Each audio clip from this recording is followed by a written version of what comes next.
I'm assuming you're a Muslim man between the age of 13 to 30, and you clicked on this video because the title says specifically how to build an aesthetic body for Muslim men. So maybe you're here for a different reason, more importantly than building a nice body. Maybe you're trying to get stronger for the sake of Allah, or just looking nicer for your wife to enjoy. And this itself is an act of ibadah if you have the right intention. But for those that are not married, I'm assuming you're here just because you want to build a body that you're proud of and you're doing it for the sake of Allah subhanahu wa ta'ala. So if that sounds like you, then this is a perfect guide for you. And there's a lot of guides out there, and to be honest, a lot of the guides that I watched, I never really understood how to get to my goal.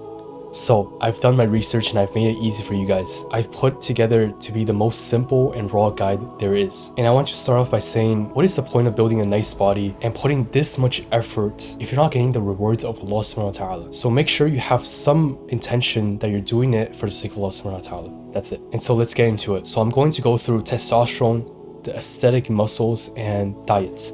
These are the three most important things that I think will help you gain the most amount of progress. So number one, testosterone.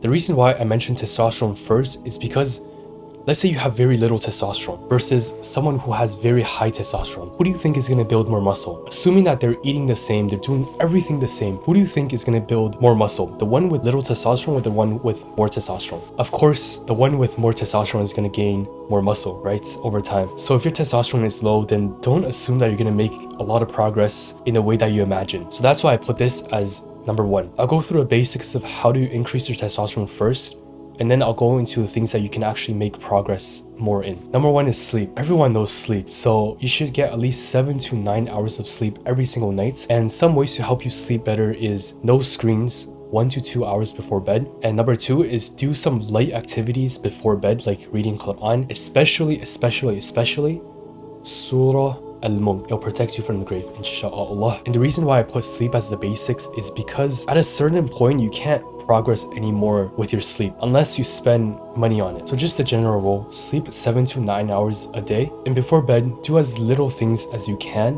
that will not stimulate your brain. Also, just an extra note that if you cannot sleep at night, this might be because you didn't do enough throughout the day to earn that sleep. You didn't use all your energy throughout the day to actually earn that sleep. So my suggestion is perhaps you can do more throughout the day to earn that sleep. And number two is junk food. This is also in the basics because I don't really need explanation for this. There's no goodness in bad food except that it will give you pleasure that it does not last. It doesn't even give you proper energy. It just makes you groggy and kind of like disgusting. So switch it out for things that I'll mention in the diet section, inshallah. Now we're going to get to the things that you can actually progress in to increase your testosterone, inshallah. So number one is managing your stress. Stress raises a hormone called cortisol, and high cortisol signals your body to produce less testosterone, which is why managing your stress is so beneficial. And not having that stress is beneficial. And Islam already has answers to the things that stress you out. For example, if you stress about your provision, Allah says in the Quran, and whoever is mindful of Allah, He will make a way out for them and provide them from sources they could never imagine. Subhanallah. This is a promise from Allah. And my question to you is, does Allah lie? Most of our stress comes from the future, like provision, our kids, what will we study, all of these things. But remember that all of these things are written for you already.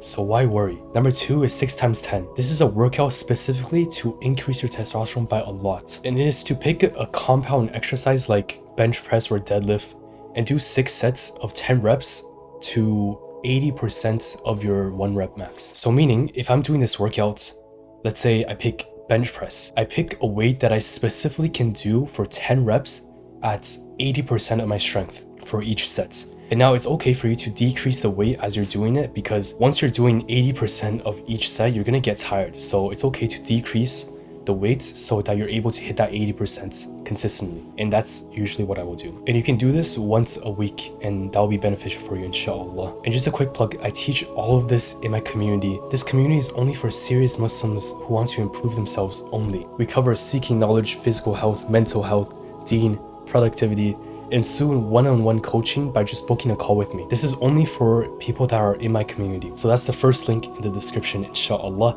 And now let's get to building an aesthetic body. I'll be talking about 7 muscle parts that are the most attractive and that you should focus mostly on. Number 1 is abs. I don't think I need to really explain this one. Abs is just abs. Number 2 is neck. I want you to look at these two photos right here. The one on the left is the one with the skinny neck, and the one on the right is the one with the thicker neck. You can see how much of a difference it makes to your facial appearance. The thicker your neck is, the more masculine you're gonna look. So train your neck like any other muscle. Number 3 is your deltoids. The bigger your delts, the more of that V taper you're gonna get. And number 4 is arms, specifically your forearms. Because when you're wearing a t-shirt, you don't really see any other muscle except your forearms, right?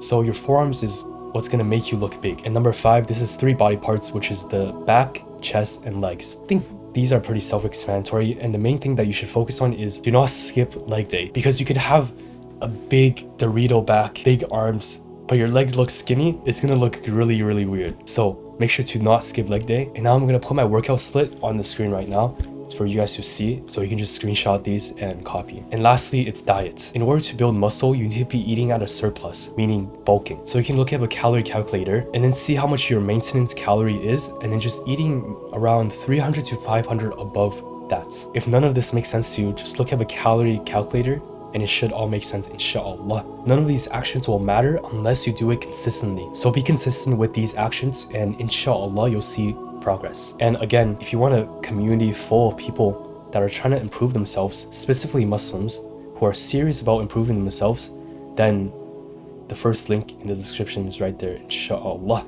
Assalamu alaikum wa rahmatullahi wa barakatuh.